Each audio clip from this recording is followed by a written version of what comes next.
toute valeur que vous ne communiquez pas et que vous n'avez pas objectivée est une valeur perdue. Je suis Martin Blachier, je suis médecin de santé publique et donc je dirige le cabinet Public Health Expertise depuis une dizaine d'années.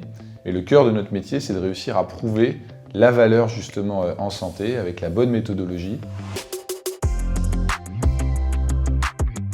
La valeur en santé, certains ont essayé de la déterminer avec une méthode purement économique, en fait une méthode purement scientifique, en ramenant tout à une année de vie qui est plus ou moins ajustée sur la qualité de vie. Et en fait, cette méthode ne fonctionne pas puisque la valeur est toujours une valeur perçue, est une valeur subjective. Et donc certes, il faut faire des études qui sont relativement robustes, mais d'un autre côté, il faut que la valeur soit réellement perçue par les différents acteurs qui ne vont pas avoir la même façon de recevoir l'information.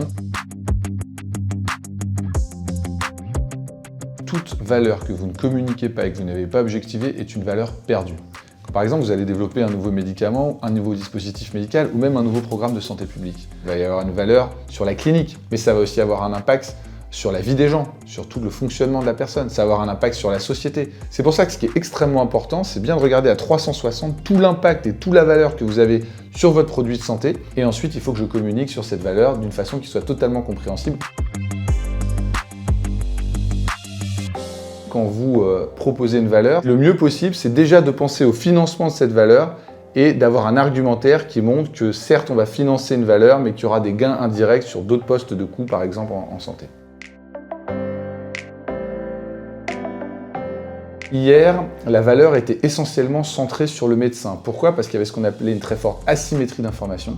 C'est-à-dire que le patient et la société considéraient que c'était le médecin qui savait, et ça, ce n'est plus le cas. Qu'on va falloir communiquer au grand public, aux patients, à la famille du patient, via des influenceurs qui vont dire des choses. Vous imaginez la complexité que ça va avoir. À mon avis, on entre dans un nouveau monde sur la communication autour de cette valeur.